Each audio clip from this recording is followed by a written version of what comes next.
Des milliers de patients y sont enfermés pour rien. Les hôpitaux psychiatriques, souvent perçus comme des lieux de soins, cachent une réalité troublante. Derrière les murs, des histoires de souffrance, de négligence et d'abandon se jouent chaque jour.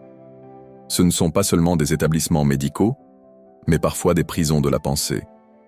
La première surprise, c'est que plus de la moitié des patients n'y ont jamais besoin de traitement. Ils subissent des séjours prolongés, souvent parce que la société rejette ceux qui ne correspondent pas aux normes. Regarde de plus près.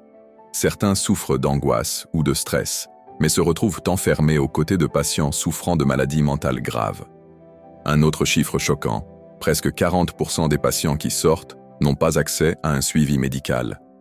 Le système abandonne ceux qui sortent, les laissant livrés à eux-mêmes. Au sein de ces murs, les pratiques parfois médiévales persistent.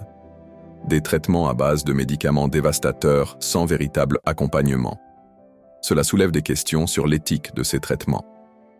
Le moment clé, c'est le changement de mentalité qui émerge. De plus en plus de voix s'élèvent pour revendiquer une réforme du système. On exige des soins adaptés, l'écoute et un réel soutien psychologique. Les conséquences pourraient être immenses si ce mouvement prend de l'ampleur. Une nouvelle approche pourrait transformer radicalement le visage des soins psychiatriques. Savais-tu que certains pays commencent déjà à désinstitutionnaliser leurs patients pour les réintégrer dans la société? Cette tendance pourrait ouvrir la voie à un avenir où la santé mentale n'est plus un tabou, mais une priorité. La véritable révélation, ce n'est pas le traitement qui doit changer, mais notre vision de la santé mentale elle-même.